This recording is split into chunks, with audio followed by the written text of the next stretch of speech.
ठीक है बच्चों, अब आ जाओ ट्रांजिटिव रिलेशन में। A relation R on A is said to be a transitive relation. एक रिलेशन है के आर किसमें, सेट ए में। वो ट्रांजिटिव रिलेशन कब कहलाएगा, if A B belongs to R and B C belongs to R implies A C belongs to R for all A B C belongs to A. इसका क्या मतलब है कि एक रिलेशन सेट ए में ट्रांजिटिव तभी कहलाएगा अगर ए बी रिलेशन का एलिमेंट हो, ठीक है, और उसी रिलेशन में तुम्हें बीसी भी दिख जाए तो फिर एसी को भी रिलेशन का एलिमेंट होना होगा, तभी जाके वो रिलेशन क्या कहलाएगा, ट्रांजिटिव कहलाएगा। किसमें, सेट ए में। ठीक है, एक बात फिर से बोल रहा हूं कि ए बी अगर तुम्हें रिलेशन का एलिमेंट हो बट बीसी नहीं दिखे, ठीक है, तो हम क्या बोलेंगे, उस रिलेशन को ट्रांजिटिव बोल देंगे। ट्रांजिटिव कब नहीं होगा, जब एक भी तुम्हें ऐसा कंडीशन मिल जाए कि A B belongs to R and B C belongs to R but A C not belongs to R, तब क्या होगा, वो ट्रांजिटिव नहीं होगा। ठीक है, तो ए रिलेटेड टू बी एंड का मतलब है कि अगर ए बी से रिलेटेड हो और बी भी ए से रिलेटेड हो, B is related to C, sorry इसे करेक्ट कर लेना अपने पीडीएफ में, and B is related to C, तो ये क्या इंप्लाई करना चाहिए, A is related to C for all A B C belongs to A. ठीक है, तो ये हो गया हमारा transitive relation. The relation R on the set N of all natural numbers defined by. देखो यहाँ पे क्या है कि हमने एक एग्जांपल लिया, एक रिलेशन आर लिया, किस में लिया, सेट ऑफ नेचुरल नंबर्स में। Of all natural numbers defined by X Y अगर रिलेशन का एलिमेंट है, if and only if X divides Y for all X Y belongs to natural number is transitive. अब जैसे क्या है कि एक रिलेशन हमने लिया नेचुरल नंबर में, तो हमने क्या बोला कि अगर एलिमेंट x जो कि नेचुरल नंबर है, एलिमेंट y जो कि नेचुरल नंबर है, क्यों, बिकॉज हमने रिलेशन जो लिया वो नेचुरल नंबर में लिया है, तो ये बोल रहा है कि x y से तभी रिलेटेड होगा जब x y को डिवाइड करेगा। ठीक है, for all X Y belongs to natural number, तो ये रिलेशन ट्रांजिटिव है। क्यों ट्रांजिटिव है, इसको तुम ऐसे देख लो। मान लो कि हमने एक्स वाई जेड तीन एलिमेंट्स उठा लिया। देखो एक बात सुनो, जैसे अगर हमें किसी भी रिलेशन को ट्रांजिटिव प्रूफ करना है ना, तो प्रूफ करना है तो हमें क्या करना होगा, एक जनरल प्रूफ करना होगा। और अगर हमें डिस्प्रूव करना है कि ये ट्रांजिटिव रिलेशन नहीं है, तो हम कोई भी एक काउंटर एग्जांपल दिखा सकते हैं। हमने दिखा दिया कि देखो 1 2 से तो रिलेटेड है और 2 3 से रिलेटेड है बट 1 3 से रिलेटेड नहीं। एक भी एग्जांपल अगर हमने ऐसा दिखा दिया तो वो ट्रांजिटिव रिलेशन नहीं होगा। बट अगर हमें प्रूफ करना है ना किसी रिलेशन को ट्रांजिटिव, तो हमें क्या करना होगा, जनरल एक एलिमेंट ए बी उठाना होगा। बात को बिल्कुल ध्यान से सुनो, जनरल एलिमेंट ए बी उठाना होगा एंड बी सी उठाना होगा। ठीक है, और सॉरी हमें क्या बोलना होगा कि A is related to B, ये अज्यूम करना होगा। इसे हम अज्यूम कर रहे हैं कि A is related to B and B is related to C. इसको हम अज्यूम करेंगे कि ए बी से रिलेटेड है एंड बी सी से रिलेटेड है, और फिर प्रूफ करेंगे कि ए सी से रिलेटेड है। अगर हमने ऐसा प्रूफ कर दिया तो फिर वो रिलेशन क्या हो जाएगा, ट्रांजिटिव हो जाएगा। फिर से एक बात, हमें क्या अज्यूम करना है, A is related to B, ये अज्यूम करेंगे, and B is related to C, ये भी अज्यूम करेंगे। फिर अगर हमने प्रूफ कर दिया इन दोनों का अज्यूम करके कि फिर ए इज रिलेटेड टू सी, तो हमारा वो रिलेशन ट्रांजिटिव प्रूफ हो जाएगा। और अगर हमें डिस्प्रूफ करना है तो एक भी काउंटर एग्जांपल ले लो जिसमें दिखा दो कि 1 2 से रिलेटेड है, 2 3 से रिलेटेड है बट 1 3 से रिलेटेड नहीं है, तो वो ट्रांजिटिव क्या हो जाएगा, ये प्रूफ हो जाएगा कि वो ट्रांजिटिव नहीं है। तो हमें क्या करना है, अभी प्रूफ करना है। तो हमने तीन एलिमेंट उठा लिया, X Y Z belongs to natural number. फिर हमने मान लिया कि X Y belongs to R, मतलब एक्स वाई क्या है, रिलेशन का एलिमेंट है, वाई जेड क्या है, रिलेशन का एलिमेंट है। तो अगर एक्स वाई रिलेशन का एलिमेंट है तो एक्स वाई को डिवाइड करेगा, और वाई जेड अगर रिलेशन का एलिमेंट है तो वाई जेड को भी डिवाइड करेगा। तो अगर x y को डिवाइड कर रहा है तो y को तुम क्या लिख सकते हो, लैम्डा x, और अगर y z को डिवाइड कर रहा है तो तुम z को क्या लिख सकते हो, mu y, where lambda and mu are any natural numbers, any scalars. तो z क्या होगा, z को हमने क्या लिखा, म्यू y, यहां से y को क्या लिख सकते हो, लैम्डा x। तो म्यू अगर स्केलर है, नेचुरल नंबर है, लैम्डा नेचुरल है, तो म्यू इंटू लैम्डा ये भी नेचुरल नंबर होगा, तो इसको तुम क्या लिख सकते हो, mu into lambda into x. तो फिर z क्या हो गया, स्केलर इंटू एक्स। इसका क्या मतलब होगा कि x डिवाइड्स y। तो अगर x y को डिवाइड कर रहा है तो फिर x z क्या हो जाएगा, x एंड z ये क्या हो जाएगा, आपस में रिलेटेड हो जाएगा।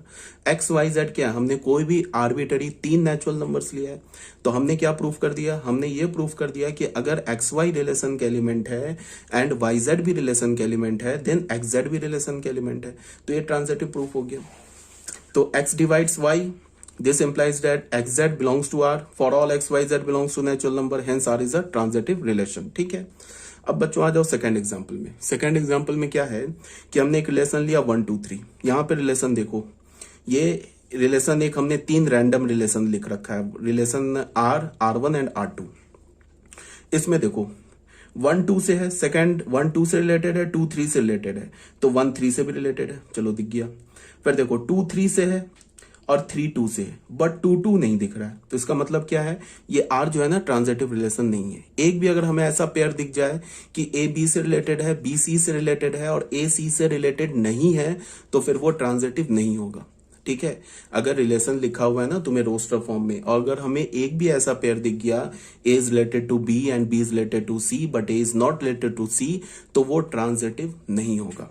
ठीक है, जैसे ये 2 3 देखो, R1 में दे रखा है ना 2 3, दूसरा एलिमेंट हमें 3 2 तो दिख ही नहीं रहा है, या 3 4 नहीं दिख रहा है, तो फिर ये ट्रांजिटिव हो गया। इसमें कंफ्यूज नहीं करना, R1 is a transitive relation because ये ट्रांजिटिव के कंडीशन को वायलेट नहीं कर रहा है। ट्रांजिटिव के कंडीशन को कब वायलेट करता, जब 2 3 भी होता और फिर 3 4 भी होता, बट 2 एंड 4 नहीं होता, तब ये ट्रांजिटिव के रिलेशन को वायलेट करता, तो फिर ये क्या हो जाता, ट्रांजिटिव रिलेशन नहीं होता। बट ये तो इसने तो ट्रांजिटिव रिलेशन को वायलेट नहीं किया, तो R1 is a transitive relation but R is not a transitive relation. क्यों, बिकॉज 2 3 है, फिर 3 2 भी है, बट 2 2 नहीं है। R2 में आ जाओ, 1 3 है, 3 2 है, फिर 1 2 भी है। इसका मतलब क्या है, अब कोई बच्चा बोलेगा कि यहाँ 1 2 तो है, तो दूसरा कोई ऑर्डर पेयर ऐसा है ही नहीं जो 2 से स्टार्ट हो रहा है, मतलब ये क्या कर रहा है, ये ट्रांजिटिव के कंडीशन को वायलेट नहीं कर रहा है। तो R2 is a transitive relation, R1 is a transitive relation, but R is not a transitive relation, ये समझना है तुम्हें। ठीक है, तो क्या हो गया, R is not a transitive relation on R because 2 3 belongs to R and 3 2 belongs to R but 2 2 not belongs to R। R1 is a transitive relation on A, R1 क्या हमारा एक ट्रांजिटिव रिलेशन है। R2 is a transitive relation on A, R2 भी transitive relation है। R1 क्यों है transitive relation, इसको मैंने यहाँ पे एक्सप्लेन किया। R1 is a transitive relation only because 2 3 तो है, बिलोंग्स टू R1, ठीक है, and 3x belongs to R1 implies 2x belongs to R1 can not be said. 2 3 है, जैसे कि R1 में देखो ना, ये 2 3 तो है, ये 2 3 है, तो हम ऐसा नहीं बोल सकते हैं कि 2 3 belongs to R1 and 3x belongs to R1। मतलब ये 2 3 का जो सेकंड ऑर्डर पेयर का एलिमेंट क्या है, 3, तो हम ऐसा नहीं बोल सकते कि 2 3 तो R1 का एलिमेंट है और 3x भी R1 का एलिमेंट है, implies 2x belongs to R1, ये हम बोल नहीं सकते। Can not be said to be false, इसको हम फॉल्स नहीं बोल सकते बिकॉज 3x तो एलिमेंट है ही नहीं ना R1 में, because there is no 3x belongs to R1, so no need to test whether 2x belongs to R1 or not। ठीक है, तो ये टेस्ट ही नहीं करेंगे, 2x को तब टेस्ट करते हैं ना जब 2 3 भी होता, 3x भी होता, तभी तो 2x को टेस्ट करते कि 2x रिलेशन का एलिमेंट है या नहीं है। अगर 2x रिलेशन का एलिमेंट नहीं होता तब इसे हम ट्रांजिटिव बोलते, ये नहीं बोलते कि it is not a transitive relation, but 3x तो रिलेशन का एलिमेंट है ही नहीं, तो फिर हम 2x को टेस्ट ही नहीं कर पाएंगे ना। इसका क्या मतलब हो गया कि ये ट्रांजिटिव रिलेशन हो गया। नोट में क्या बोला जा रहा है, the identity and the universal relation on the non void set are always transitive. Identity relation भी ट्रांजिटिव होगा, क्यों, आइडेंटिटी रिलेशन मान लो सेट हमने ए लिया 1 2 3, तो 1 1 होगा, 2 2 होगा, 3 3 होगा, तो 1 1 है, तो ऐसे भी बोल दो कि पहला ऑर्डर पेयर 1 1, दूसरा ऑर्डर पेयर भी 1 1, तो 1 1 भी रिलेशन के एलिमेंट है, अगेन 1 1 भी रिलेशन के एलिमेंट है, तो फिर 1 1 भी रिलेशन के एलिमेंट है। ठीक है ना, ऐसे बोल सकते हो। तो क्या हो गया कि आइडेंटिटी रिलेशन और जो यूनिवर्सल रिलेशन होता है ना, ये हमेशा ट्रांजिटिव रिलेशन होता है किसी भी सेट में। ठीक है, याद रखना। अब आ गया इक्विवेलेंस रिलेशन। इक्विवेलेंस रिलेशन किसे बोलते हैं, equivalence relation are those relations which is reflexive, symmetric and transitive. इसी से क्वेश्चन आता है जेईई मेंस में चेक करने के लिए। अगर कोई रिलेशन रिफ्लेक्सिव भी है, अगर कोई रिलेशन सिमेट्रिक भी है, अगर कोई रिलेशन ट्रांजिटिव भी है, तो उस रिलेशन को हम इक्विवेलेंस रिलेशन बोलेंगे। यही बात यहां लिखा हुआ है। Let A be a non empty set, then a relation R on a set A is said to be an equivalence relation if R is reflexive, that is A related to A for all A belongs to A, reflexive वाला condition, ये symmetric वाला condition और ये transitive वाला condition, तो वो क्या हो जाएगा, इक्विवेलेंस रिलेशन हो जाएगा। ठीक है, फॉर एग्जाम्पल एक हमने ले लिया सेट ए लिया हमने 1 2 3, इसमें हमने आर एक ले लिया, एक रिलेशन ले लिया। रिलेशन को हमने किस फॉर्म में लिखा है? रिलेशन को हमने ऑर्डर्ड पेयर रोस्टर फॉर्म में लिखा है। ठीक है, अब रिलेशन क्या है वो नहीं लिखा है, बट रिलेशन के एलिमेंट्स को हमने रोस्टर फॉर्म में लिख दिया है। अब तुम देखो 1 1 है, 2 2 है, 3 3 है, तो रिफ्लेक्सिव हो गया। 1 2 है, 2 1 है, तो सिमेट्रिक भी हो गया। 2 2 है तो फिर ये 2 2 खुद ही है, तो ये भी सिमेट्रिक हो गया। 3 3 है तो ये 3 3 खुद ही है, तो ये सिमेट्रिक है। अब आ जाते हैं ट्रांजिटिव में।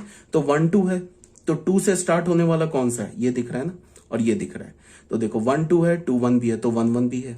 फिर ये देखो 1 2 है और 2 2 भी है, तो फिर 1 2 ये खुद ही है। ठीक है, अब यहां पे देखो 1 से स्टार्ट होने वाला कौन सा है? ये वाला है। तो देखो 1 1 है और ये 1 2 है, तो फिर 1 1 भी है और 1 2 भी है, तो 1 2 भी है फिर इसमें। ये देखो ये खुद ही 1 2 है। अब 2 से स्टार्ट होने वाला कौन सा है? ये एंड होने वाला कौन सा है? ये है। तो 2 2 है और 2 से स्टार्ट होने वाला ये है, तो 2 2 और 2 1। ठीक है, तो फिर क्या होना चाहिए बताओ? 2 1 होना चाहिए, खुद ही है। 3 से स्टार्ट होने वाला तो कोई है ही नहीं, तो फिर ये क्या हो गया? ये हमारा एक ट्रांजिटिव भी रिलेशन हो गया, सिमेट्रिक भी हो गया और साथ में रिफ्लेक्सिव भी हो गया। तो ये हमारा रिलेशन क्या हो गया? एक इक्विवेलेंस रिलेशन हो गया। ठीक है, अब सेकंड एग्जांपल में आ जाओ। सेकंड एग्जांपल में क्या बोल रहा है? Let R be a relation on the set of all the lines in a plane defined by. अगर एक हमने आर रिलेशन लिया, सेट क्या लिया? किस रिलेशन, किस सेट पर हमने रिलेशन लिया? सेट हमने लिया set of all the points, set of all the lines in a X Y plane. X Y plane पे जितनी भी लाइंस हैं उन सारे लाइंस का एक हमने सेट ले लिया और एक रिलेशन आर लिया। रिलेशन आर में क्या बोला कि दो लाइंस आपस में तभी रिलेटेड होंगे जब वो दोनों लाइंस पैरेलल होंगे। L1 लाइन L2 लाइन से तभी रिलेटेड होगा जब L1 is parallel to L2। It is a equivalence relation. ये हमारा एक इक्विवेलेंस रिलेशन है। क्यों? बिकॉज ये रिलेशन रिफ्लेक्सिव भी है, सिमेट्रिक भी है, ट्रांजिटिव भी है। रिफ्लेक्सिव क्यों है?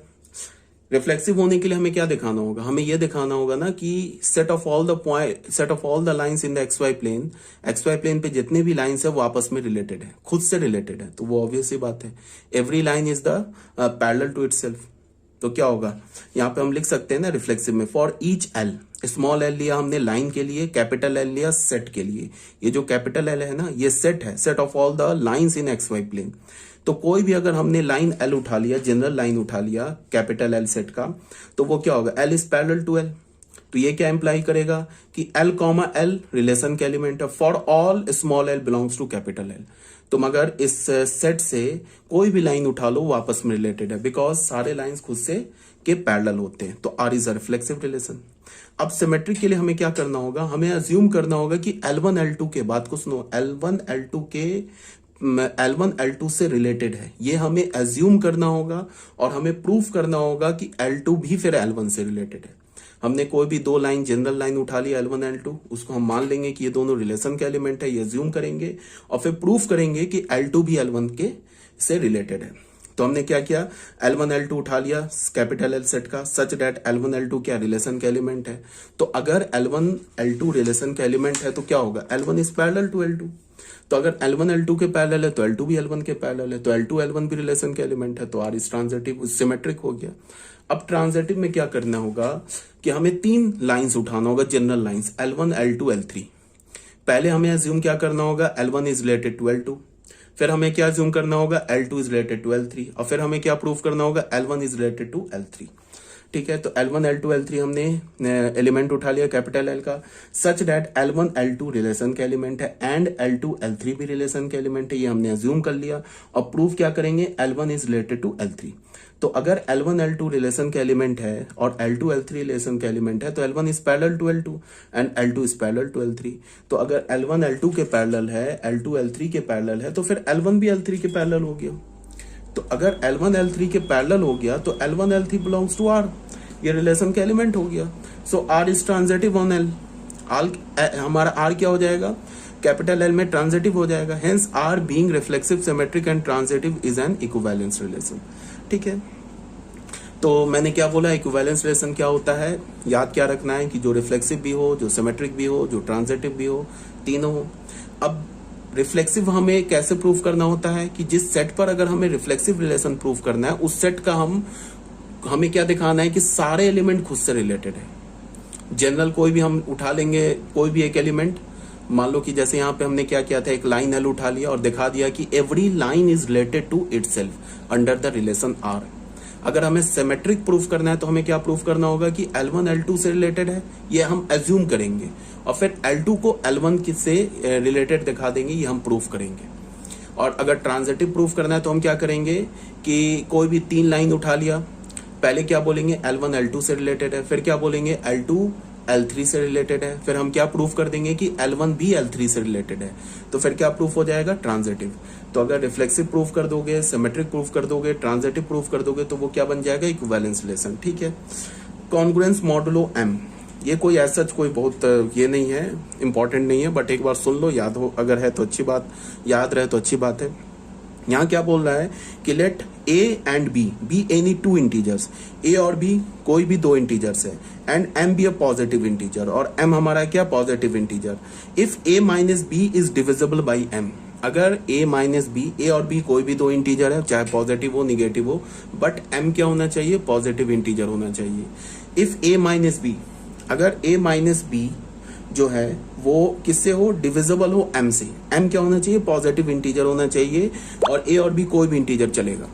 तो अगर if A minus B is divisible by M, ठीक है, if A minus B is divisible by M, then A is said to be congruent to B modulo M। अगर A माइनस B M से divisible है तो हम A को क्या बोलेंगे कि A को बोलेंगे कि congruent to B modulo M।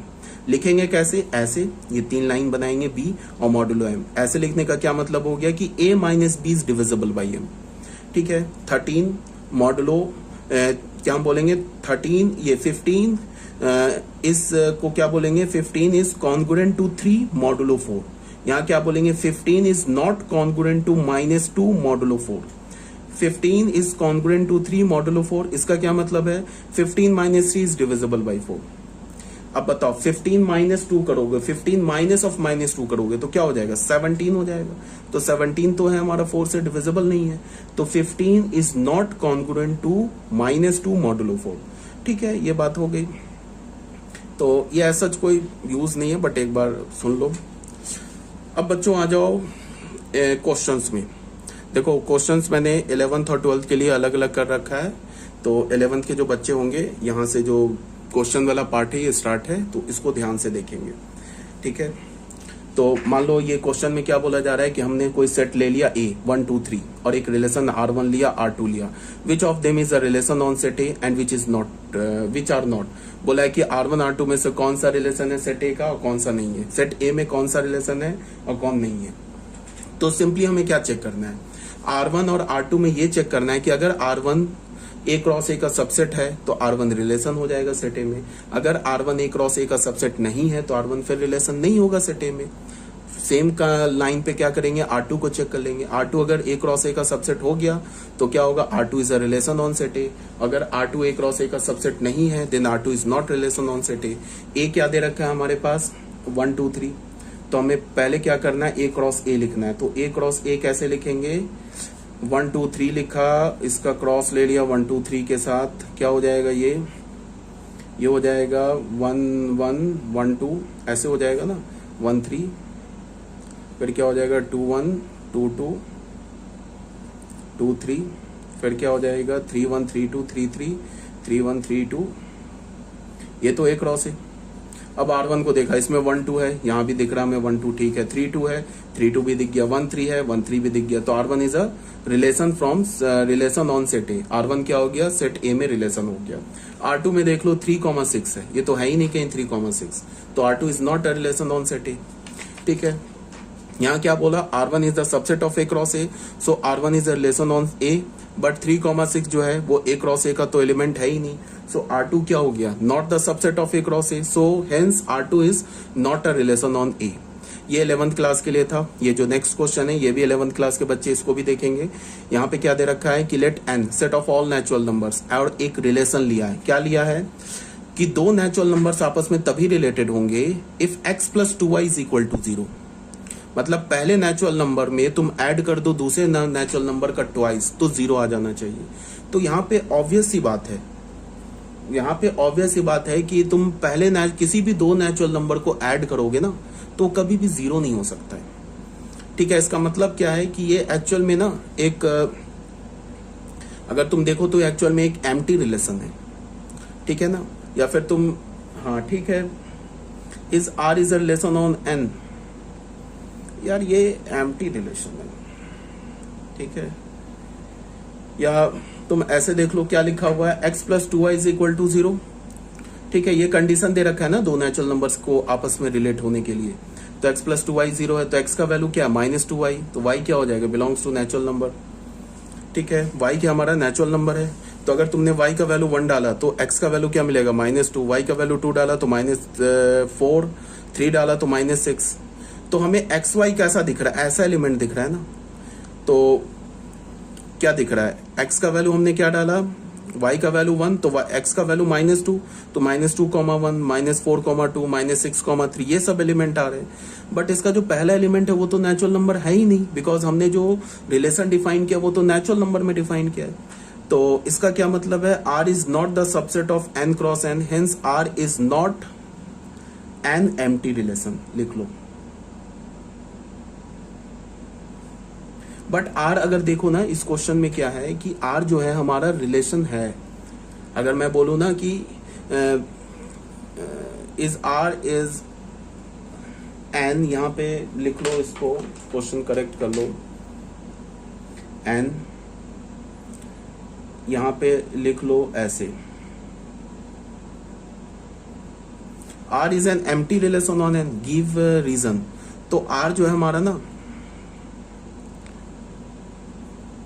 यहां पे ए होगा, ये ट्रू होगा। इसको करेक्ट कर लो इस क्वेश्चन को। क्वेश्चन में क्या बोला है कि क्या ये आर जो है एम्प्टी रिलेशन है, तो यस आर हमारा एम्प्टी रिलेशन है। देखो रिलेशन तो हो जाएगा ना, तुम ऐसे देखो ना कि कोई भी दो नेचुरल नंबर आपस में रिलेटेड नहीं है इस रिलेशन से। ये जो रिलेशन गिवन है ना, कोई भी दो नेचुरल नंबर आपस में रिलेटेड नहीं है। इसका मतलब क्या हो गया कि आर क्या होगा, 5, तो 5 भी तो हमारा रिलेशन है ना, एम्प्टी रिलेशन। तो इस क्वेश्चन में क्या बोला है, is R is an empty relation on N, तो yes R is an empty relation on N. अगर मान लो कि हमने सेट एन पे ये रिलेशन डिफाइन किया और एन का कोई भी एलिमेंट एन के किसी भी एलिमेंट से रिलेटेड नहीं है, तो फिर रिलेशन क्या आएगा, एम्प्टी रिलेशन आएगा। तो आर हमारा एम्प्टी रिलेशन तो हो ही गया ना। तो इस क्वेश्चन को करेक्ट कर लेना। ठीक है, थोड़ा मिसगाइडिंग भी क्वेश्चन होता है, ये करेक्ट कर दिया मैंने इसको। आर हमारा क्या हो गया, एम्प्टी रिलेशन हो गया। अब बच्चों आ जाओ क्वेश्चन नंबर 3 में। यहाँ पे क्या बोला है, let R be a relation on set of natural numbers capital N. फिर एक हमने रिलेशन डिफाइन किया नेचुरल नंबर पे, डिफाइन बाई दो नेचुरल नंबर तभी रिलेटेड होंगे आपस में जब वो इस कंडीशन को सेटिस्फाई करते, x plus 2y is equal to 41। ठीक है, for all X Y belongs to natural number. क्या बोल रहा है कि एक हमने रिलेशन डिफाइन किया नेचुरल नंबर में, दो natural number x and y आपस में तभी रिलेटेड होंगे when x plus 2y is equal to 41 होना चाहिए।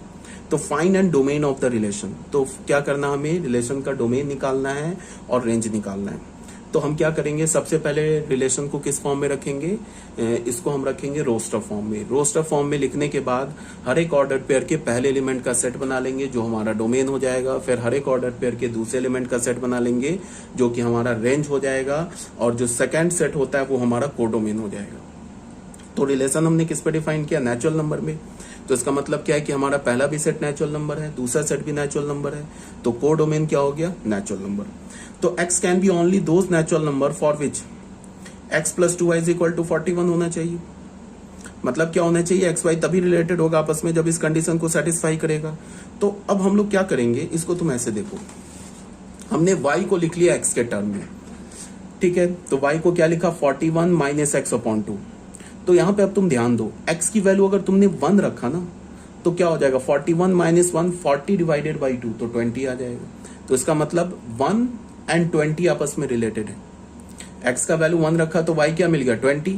तो 1 और 20 आपस में रिलेटेड है। देख लो 1 और 20 इस कंडीशन को सेटिस्फाई कर रहे हैं। यहां पे डाल लो, x की जगह 1 और y की जगह 20 डाल लो, 10 डाल लो, तो क्या हो जाएगा, 20 प्लस 40। ठीक है, x की जगह 1 डालो, y की जगह क्या डालो, 20 डालो, तो आ जाएगा ना 41। तो इसका क्या मतलब है, 1 एंड 20 आपस में रिलेटेड है। ठीक है, तो फिर देखो x की जगह फिर अगर तुमने 1 डाला तो क्या हो गया, y का हमें नेचुरल नंबर वैल्यू मिल गया। अगर तुमने x का वैल्यू 2 डाला तो क्या हो जाएगा, 41 माइनस 2 क्या हो जाएगा 39। तो 39 डिवाइडेड बाई 2 ये तो नेचुरल नंबर नहीं है, इसका मतलब कि 2 और 2 के क्रॉसपॉन्डिंग हमें जो नेचुरल नंबर 2 है उसके क्रॉसपॉन्डिंग हमें कोई भी 2 का इमेज नहीं मिला, मतलब 2 हमारा नेचुरल नंबर किसी से रिलेटेड नहीं है।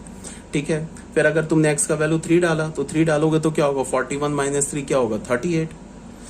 ठीक है ना, तो 38 को तो 2 से डिविजिबल है, क्या हो जाएगा 19 हो जाएगा। तो इसका क्या मतलब हो गया कि 3 एंड 19 ये भी आपस में रिलेटेड है। तो इसी तरह से हमने x लिख लिया और इसी तरह से y लिख लिया। ठीक है, तो जो पहला एलिमेंट हो जाएगा x वो क्या हो जाएगा, डोमेन हो जाएगा, दूसरा एलिमेंट क्या हो जाएगा, रेंज हो जाएगा। ठीक है, अब आ जाओ क्वेश्चन नंबर 4 में, ये भी 11th क्लास के लिए है। Determine domain and range of the following relation, domain और रेंज निकालना है। ठीक है, तो इसमें हमने क्या बोला कि एक्स वाई ये हमने रिलेशन को डिफाइन किया है, ये हमने आर एक रिलेशन को डिफाइन किया है। The set of all X Y, Y किसके इक्वल होना चाहिए, mod of X minus 1 where X belongs to Z, और मॉड ऑफ एक्स क्या होना चाहिए, लेस देन इक्वल्स टू 3। तो ये रिलेशन में क्या है हमारे पास, एक रिलेशन हमने डिफाइन किया है ऑन जेड,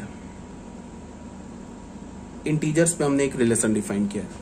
क्या बोला है कि दो इंटीजर्स आपस में तभी रिलेटेड होंगे जब वो इस कंडीशन को सेटिस्फाई करेंगे। y इज इक्वल टू किसके इक्वल होना चाहिए, मॉड ऑफ x माइनस 1 के इक्वल होना चाहिए। अगर y mod of x minus 1 के इक्वल है तो x और y आपस में रिलेटेड हो जाएगा। ठीक है, फिर कंडीशन क्या दे रखा है कि मॉड ऑफ x क्या होना चाहिए, लेस देन इक्वल्स टू 3 होना चाहिए, और x क्या होना चाहिए, इंटीजर होना चाहिए। ठीक है, तो तुम ऐसे देखो x की एक्सेप्टेबल वैल्यूज कहां से कहां तक होगी, -3 से 3 तक। ठीक है, तो -3 से 3 के बीच में कितने इंटीजर्स हो गए, ये सारे इंटीजर्स हो गए।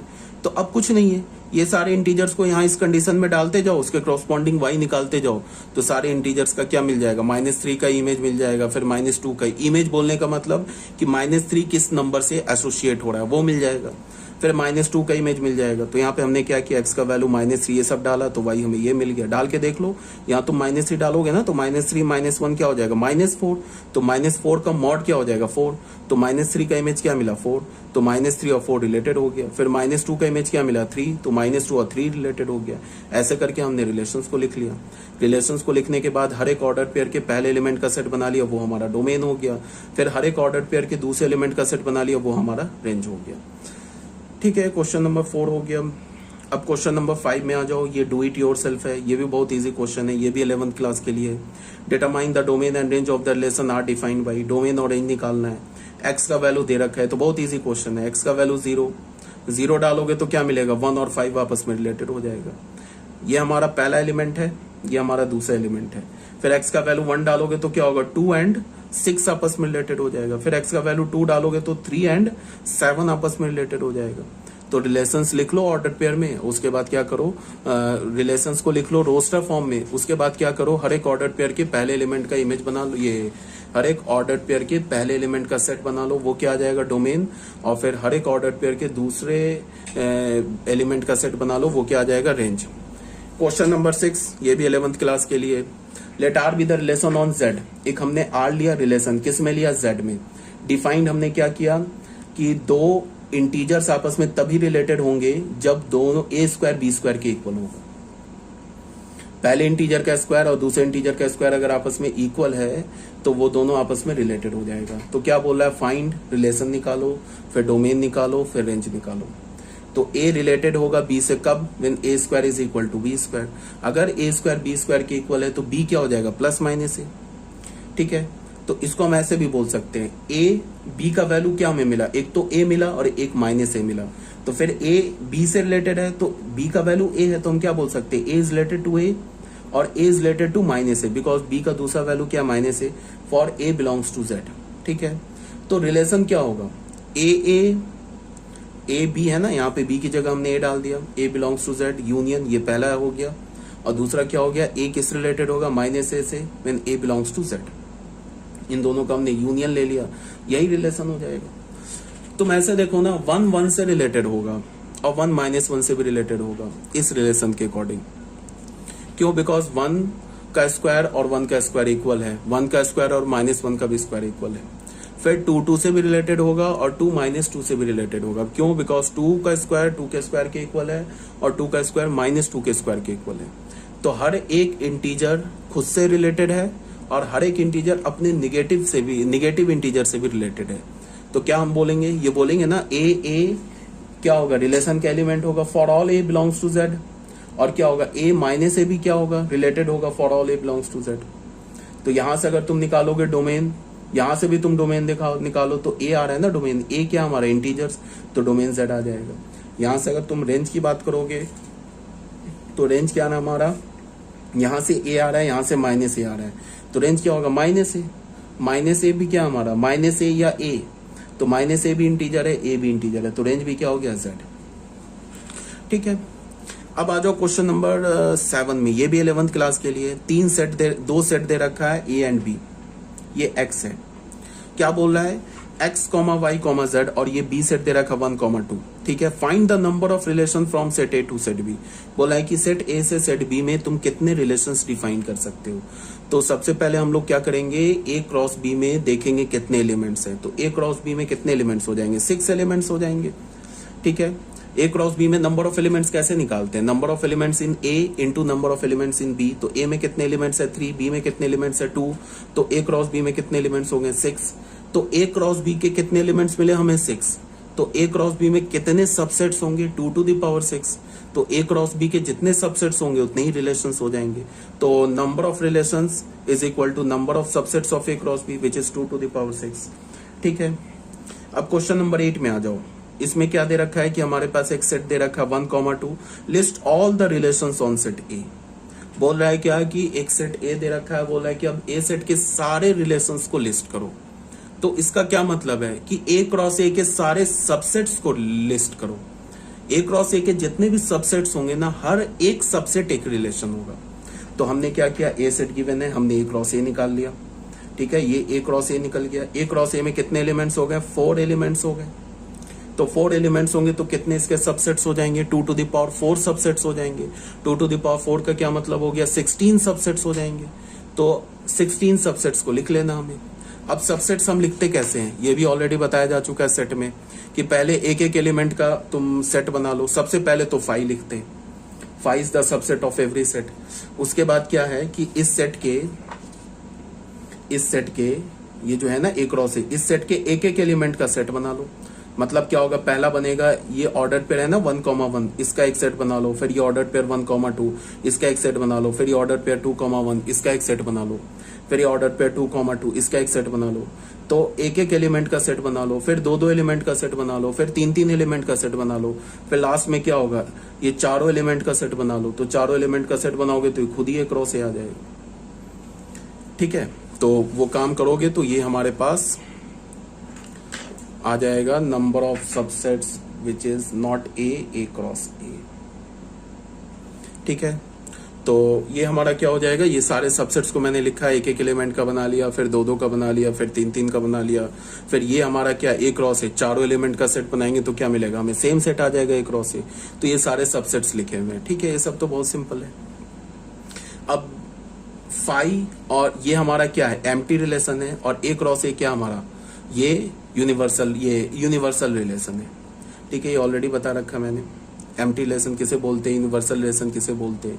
अगर तुमने किसी सेट ए में रिलेशन डिफाइन किया और वो रिलेशन ए क्रॉस ए आ गया तो उसे हम क्या बोलते हैं? यूनिवर्सल रिलेशन बोलते हैं। ठीक है, यहाँ तक तो कोई दिक्कत नहीं होनी चाहिए आई थिंक। इसके बाद बच्चों आ जाओ। ठीक है, इसके बाद आ जाओ, ये भी 11th क्लास के लिए क्वेश्चन नंबर 9। एक हमने आर सेट लिया, ये आर सेट देख लो, रिलेशन ले लिया, सॉरी आर सेट नहीं, एक आर रिलेशन लिया 1, -1, 2, 0, 3, 1, 5, 3। तो क्या बोला? आर इनवर्स लिखो। तो आर इनवर्स कैसे लिखेंगे? कुछ नहीं है। आर इनवर्स के लिए क्या? हर एक ऑर्डर पेयर के एलिमेंट को फ्लिप कर दो तो आर इनवर्स आ जाएगा। अब आर इनवर्स का डोमेन क्या होगा? जो आर का रेंज होगा। अब आर इनवर्स का रेंज क्या होगा? जो आर का डोमेन होगा। तो ये खुद से कर लेना। क्वेश्चन नंबर 10 में देख लो, हमारे पास एक सेट दे रखा है A 3, 5। ठीक है, ये 3 है। और एक सेट बी दे रखा है 7,11। तो क्या बोला है, लेट आर, एक रिलेशन हमने लिया the set of all A B such that small A belongs to capital A, small B belongs to capital B, A minus B is odd, show that R is an empty relation from A to B. जो obvious सी बात है कि दो odd number का difference हमेशा even आता है, कभी भी ऑड नहीं आता है। तो ए का कोई भी एलिमेंट बी के किसी भी एलिमेंट से एसोसिएट नहीं होगा। क्यों? बिकॉज ए सेट में भी ऑड नंबर दे रखे हैं और बी सेट में भी ऑड नंबर दे रखे हैं। तो यहाँ क्या बोल रहा है कि ए सेट का एलिमेंट बी सेट के एलिमेंट से तभी एसोसिएट होगा जब उनका डिफरेंस क्या होना चाहिए, ऑड होना चाहिए। बट हमें पता है कि दो ऑड नंबर का डिफरेंस हमेशा इवन होता है। तो इसका क्या मतलब है, ए सेट का कोई भी एलिमेंट बी सेट के किसी भी एलिमेंट से एसोसिएट नहीं होगा। तो फिर हमारा रिलेशन क्या आ जाएगा, फाई। अगर ए सेट का एलिमेंट बी सेट के हर एक एलिमेंट से एसोसिएट हो जाता तो फिर क्या आ जाता रिलेशन, ए क्रॉस बी आ जाता, जिसको हम क्या बोलते हैं, यूनिवर्सल रिलेशन बोलते हैं। ठीक है, यहाँ फाई और ए क्रॉस ए को हम क्या बोलते हैं, एक्सट्रीम रिलेशन बोलते हैं। ये सबसे छोटा रिलेशन है फाई और ए क्रॉस ए सबसे बड़ा रिलेशन है, इसको हम क्या बोलते हैं, एक्सट्रीम रिलेशन।